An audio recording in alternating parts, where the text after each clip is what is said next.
Good morning all students. अब आज हम आप लोग को प्राइमरी हेल्थ केयर सब्जेक्ट में सेकेंड चैप्टर इन्फेक्शन यानी संक्रमण के चैप्टर है वो पढ़ाएंगे। तो सबसे पहले संक्रमण क्या होता है उसके बारे में बताएंगे। तो यहाँ पे है रोगाणुओं यानी रोगाणु, यहाँ पे माइक्रो ऑर्गेनिज्म सूक्ष्म जीव को कहा गया है जिसके कारण हमें रोग होता है। तो ये रोगाणुओं का शरीर में प्रवेश तथा उनमें वृद्धि के कारण संक्रमण होता है। जब हमारे शरीर में रोगाणु यानी सूक्ष्म जीव माइक्रो ऑर्गेनिज्म जिससे हमें बीमारी हो वैसे माइक्रो ऑर्गेनिज्म सूक्ष्म जीव जब हमारे शरीर में प्रवेश कर जाते हैं और जब उस ऑर्गेनिज्म में यानी सूक्ष्म जीव की वृद्धि होने लगती है तो उस वृद्धि के कारण होने वाले रोग जो होते हैं वो होते हैं संक्रमण कहलाते हैं। ठीक है, तो सूक्ष्म जीव में कौन कौन आते हैं? तो बैक्टीरिया होता है, वायरस बैक्टीरिया हुआ, वायरस हुआ जिसको विषाणु कहते हैं, फंगस फफूंदी हुआ, प्रोटोजोआ आदि, ये सब के कारण क्या कहते हैं इन्फेक्शन होता है। तो इन्फेक्शन वैसे लोगों में होता है जिनका इम्यूनिटी यानी रोग प्रतिरोधक क्षमता, रोग से लड़ने की क्षमता जो होती है वो कमज़ोर होती है। वैसे लोगों में आपको इन्फेक्शन हो जाते हैं। तो इस इन्फेक्शंस के कारण हमारे शरीर को काफ़ी नुकसान पहुंचता है, हमारे वृद्धि और विकास जो होते हैं वो काफ़ी हद तक प्रभावित होते हैं। ठीक है, अब है इसके बाद टाइप्स ऑफ इन्फेक्शन। इन्फेक्शन के कितने प्रकार होते हैं? तो पहला है प्राइमरी इन्फेक्शन। प्राइमरी इन्फेक्शन क्या होता है? तो जब रोगाणु पहली बार हमारे शरीर में रोगाणु का शरीर में प्रवेश करना प्राइमरी इन्फेक्शन कहलाता है। तो जब हमारे शरीर में पहली बार कोई भी माइक्रो ऑर्गेनिज्म सूक्ष्म जीव जिसको रोगाणु कहते हैं वो प्रवेश करते हैं तो वो प्राइमरी इन्फेक्शन कहलाता है। ठीक है, फिर है सेकेंडरी इन्फेक्शन। सेकेंडरी इन्फेक्शन क्या कहलाता है? फिर तो नए रोगाणु का पहले से संक्रमित शरीर में प्रवेश सेकेंडरी इन्फेक्शन कहलाता है। पहले से ही किसी व्यक्ति को बीमारी है, ठीक है, उसके बाद कोई अन्य रोग हो जाता है, उसको नया रोग हो जाता है, दूसरा नया रोगाणु प्रवेश उसमें कर जाता है, तो उस तरह के संक्रमण को हम सेकेंडरी इन्फेक्शन कहते हैं। फिर है तीसरा री इन्फेक्शन। री का मतलब होता है पुनः दोबारा, री का मतलब ही होता है और इन्फेक्शन मतलब संक्रमण हो गया। ठीक है, नाम से ही लग रहा है री इन्फेक्शन यानी इन्फेक्शन वही इन्फेक्शन दोबारा होना। तो पुनः संक्रमित क्या होता है? तो जब पहले जैसा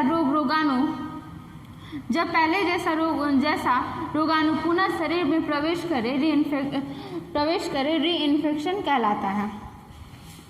तो पहले से किसी को कोई बीमारी हुआ है और फिर से किसी में अभी ही देखा जाता है कि कोरोना उसका हुआ रहता है, उसको हो गया हुआ रहता है, उसका मतलब क्या ट्रीटमेंट किया जाता है, उपचार किया जाता है, फिर कुछ ठीक होने के बाद फिर से वो उसको हो जाता है, तो वो हो गया आपको री इन्फेक्शन कहलाता है। यानी फिर से उसको कोरोना का हुआ था, उसका ट्रीटमेंट इलाज हुआ, फिर वो फिर से इन्फेक्टेड हो गया कोरोना से, वैसा हुआ आपको। तो वो उस तरह का जो इन्फेक्शन हुआ, संक्रमण हुआ, उसको री इन्फेक्शन कहेंगे। फिर है फोकल इन्फेक्शन। फोकल इन्फेक्शन क्या होता है? फोकल इन्फेक्शन मतलब होता है किसी एक ही जगह पे इन्फेक्शन होना, संक्रमण होना, जिसके कारण से हमारा पूरा बॉडी जो है उससे प्रभावित हो जाए, तो उसको हम कहते हैं फोकल इन्फेक्शन। फोकल का मतलब केंद्रीय हुआ, केंद्रीय का ही मतलब होता है किसी एक ही चीज़ पे, मतलब किसी एक ही जगह पे एक ही स्थान पे इन्फेक्शन होना और उसके कारण हमारे पूरे बॉडी को, पूरे शरीर को पे असर पड़ना, वो हमको फोकल इन्फेक्शन कहलाएगा। फिर है cross infection. Cross infection, cross का मतलब होता है एक से दूसरे, ठीक है।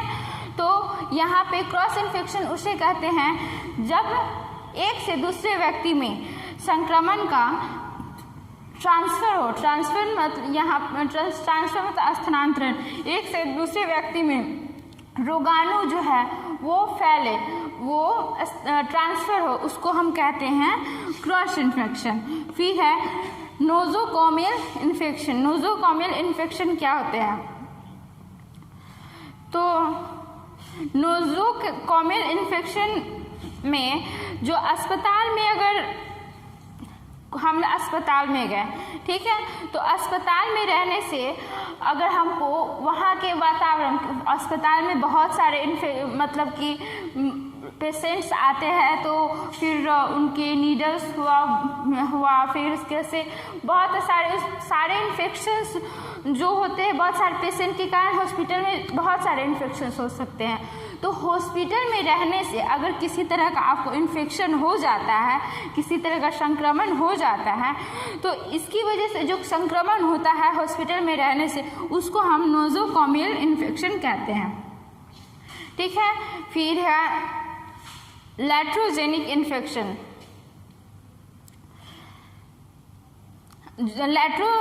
लैट्रोजेनिक इन्फेक्शन में ये होता है कि ये अधिकांशतः ये हो गया जो इलाज करते हैं उन लोग के लिए अधिकांशतः ये होता है। जैसे कि हम पेशेंट की इलाज कर रहे हैं, ठीक है, और फिर उनकी जांच कर रहे हैं, फिर कुछ उनके जैसे कि कोई टेस्ट ही कर रहे हैं, तो उनके टेस्ट करने ये सब में हमें भी कुछ मतलब कि कुछ कभी क्या नीडल प्रिक हो जाता है, नीडल उसका जो पेशेंट को लगा है तो वो हमें चुभ जाता है, तो वो हमको इन्फेक्शन हमको भी होता है।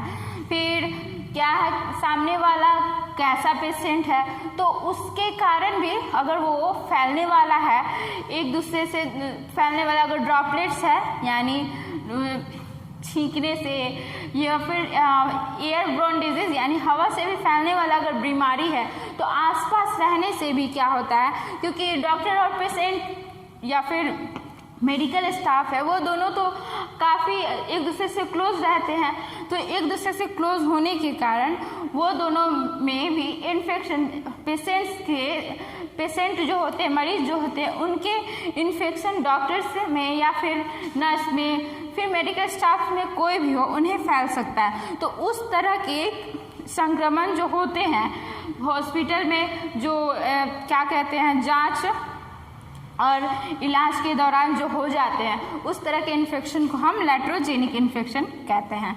ये आप फोकल, क्रॉस और नोसोकोमियल और लैट्रोजेनिक इन्फेक्शन ये बुक में आपके दिया हुआ है, वो उतार सकते हैं, लिख सकते हैं, ठीक है। अब इसके बाद हम आप लोग को बताएंगे कॉज ऑफ इन्फेक्शन। इन्फेक्शन जो है उनके कारण क्या है, संक्रमण के कारण क्या है।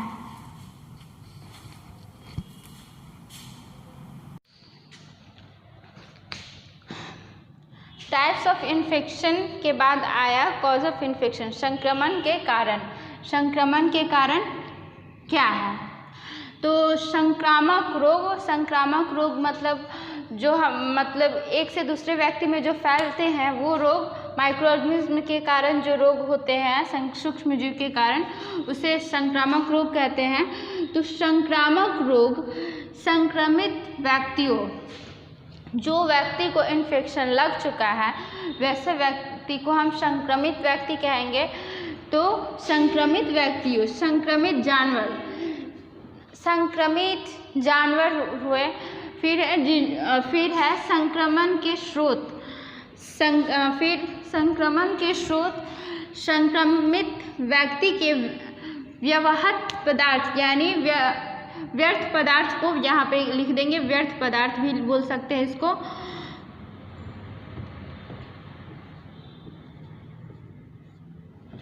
व्यर्थ पदार्थ आदि के संपर्क से होता है। तो ये बताया जा रहा है कि संक्रमण जो है वो संक्रमित व्यक्ति जिन्हें इन्फेक्शन लग चुका है जिन लोगों को, उनसे, फिर संक्रमित जानवर से, फिर संक्रमित स्रोत, यानी संक्रमित स्रोत में आया जैसे कि कोई पेशेंट को ही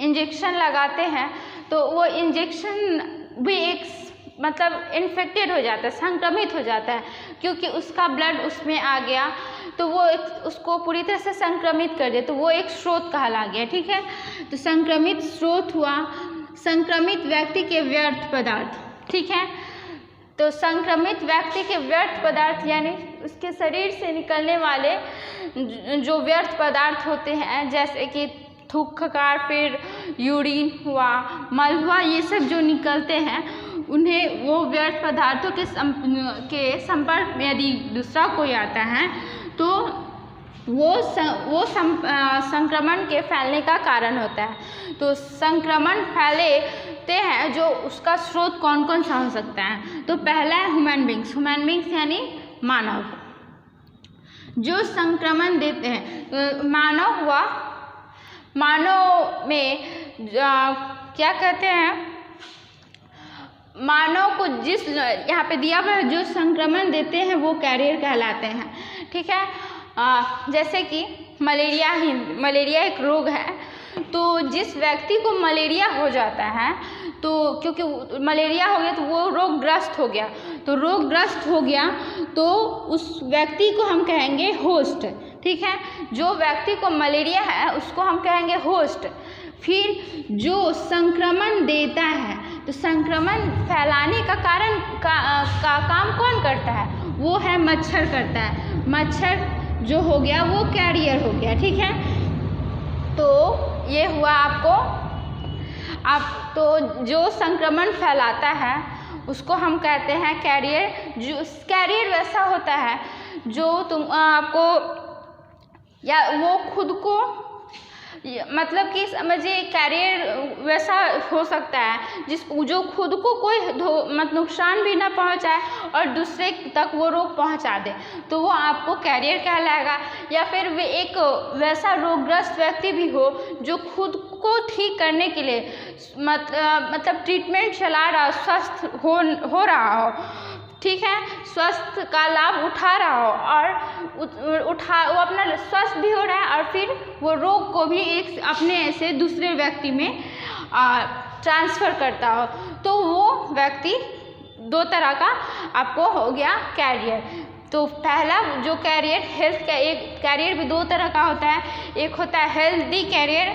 हेल्दी कैरियर में जो पूरी तरह से स्वस्थ हो, मतलब कि उस रोग कारक को अपने ऊपर ले तो भी उससे कोई रोग ना हो, जैसे कि मच्छर को ही ले लिया जाए तो उससे कोई रोग ना हो, तो वो हेल्दी कैरियर कहलाता है। ठीक है, और है दूसरा है कॉन्वैल्जेंट कैरियर। तो इसमें क्या होता है कि वैसा व्यक्ति जिसको रोग पहले से रहता है पर वो ट्रीटमेंट के कारण वह स्वस्थ होते रहता है। ठीक है, वो धीरे धीरे स्वस्थ होता ही रहता है, फिर भी वो उसके संपर्क में आने वाले, मतलब उसके संपर्क में जो आने वाले लोग रहते हैं तो वो अपना रोग जो है वो दूसरे को फैला दे, दूसरे के पे चले जाए और वो अपना ठीक हो जाए, तो उसको हम कन्वर्जेंट कैरियर कहते हैं। फिर आया आपको दूसरा है, स्रोत में पहला था ह्यूमन बींग्स, उसके बाद आया इंसेक्ट्स यानी कीड़े मकोड़े। कीड़े मकोड़े में जैसे मच्छर हुआ और टिक्स हुआ। मच्छर के काटने से मलेरिया होता है, टिक्स के काटने से एंसेफ्लाइटिस होता है। ठीक है, तो ये स्रोत हुआ इंसेक्ट्स में। ये एक बीमारी का नाम है मलेरिया, ठीक है, और इंसेफ्लाइटिस भी बीमारी का नाम है। और ये दोनों जो है बीमारी वो इंसेक्ट, मच्छर भी एक इंसेक्ट है और टिक्स भी एक इंसेक्ट है। ठीक है ना, तो मच्छर और टिक्स के काटने से ये आपको ये इन्फेक्शन लग जाते हैं। ठीक है, तो ये दोनों, ये मच्छर और टिक्स जो है वो आपको इन्फेक्शन के स्रोत कहलाएंगे। ठीक है, अब फिर हुआ एनिमल्स। एनिमल्स यानी जानवर। जानवर किस तरह से इन्फेक्शन फैलाते हैं, तो जैसे कुत्ता हुआ, ठीक है ना।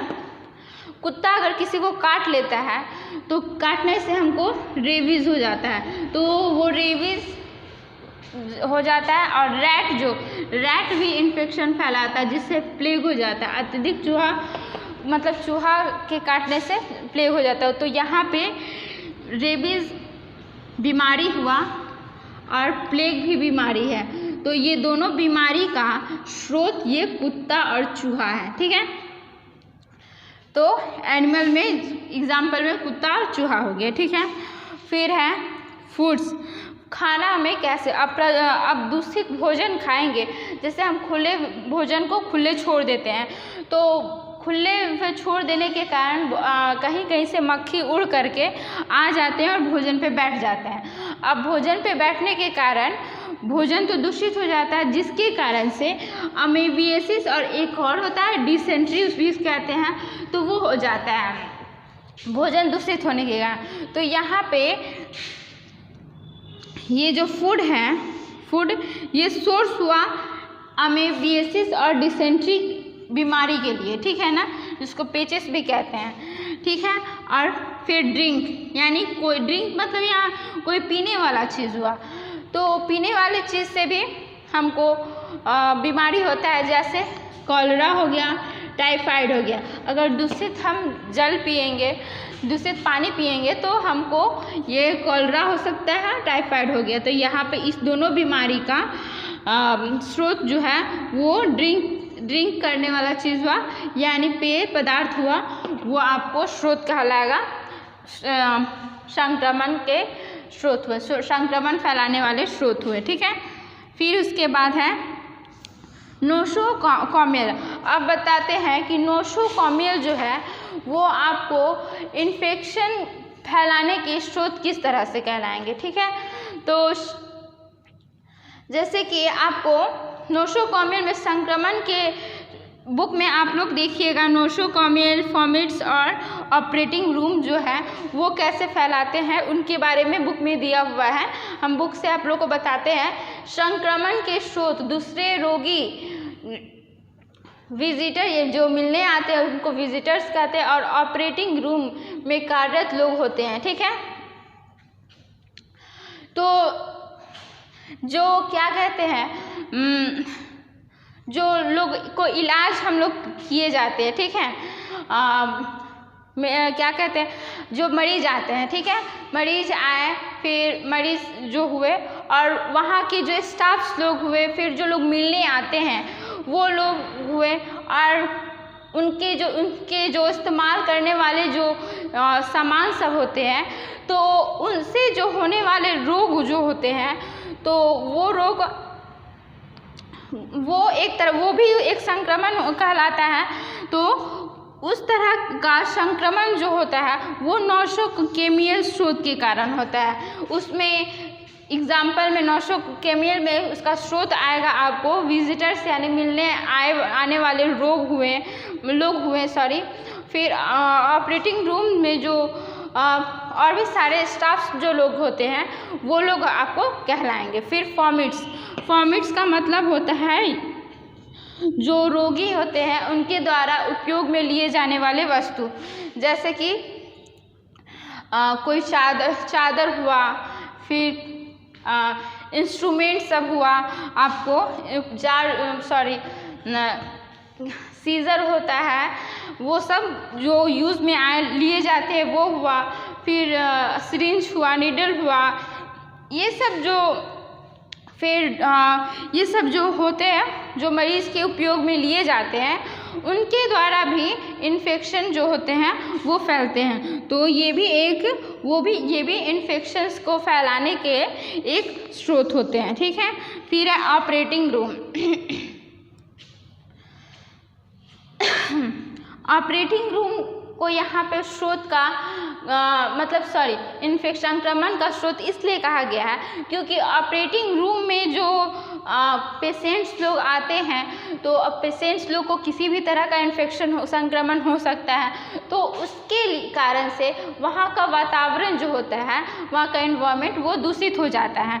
तो उसमें बहुत सारे ऐसे डिजीज़ होते हैं, एयरब्रोन डिजीज़ यानी वायु के द्वारा फैलने वाले रोग भी होते हैं, ड्रॉपलेट्स इन्फेक्शन हुआ है। तो वहाँ का आसपास ऑपरेटिंग रूम कोई ज़्यादा तो बड़ा एरिया होता नहीं है, तो जिसके कारण से जो ड्रॉपलेट इन्फेक्शन भी हुए किसी पेशेंट को, मरीज़ को, तो वो उसी रूम में रहते हैं, जिसके कारण से रोग जो होते संक्रमण है, वहाँ के रहने वाले, वहाँ जो भी कार्य कर रहे हैं उन लोगों को भी संक्रमण हो सकता है। तो उन लोगों को संक्रमण जब होता है तो वो ऑपरेटिंग रूम के एक सोर्स हुआ, ऑपरेटिंग रूम के कारण ही होता है। इसलिए यहाँ पे जो संक्रमण है उसका स्रोत, जो संक्रमण फैलाने का स्रोत ऑपरेटिंग रूम भी कहलाएगा।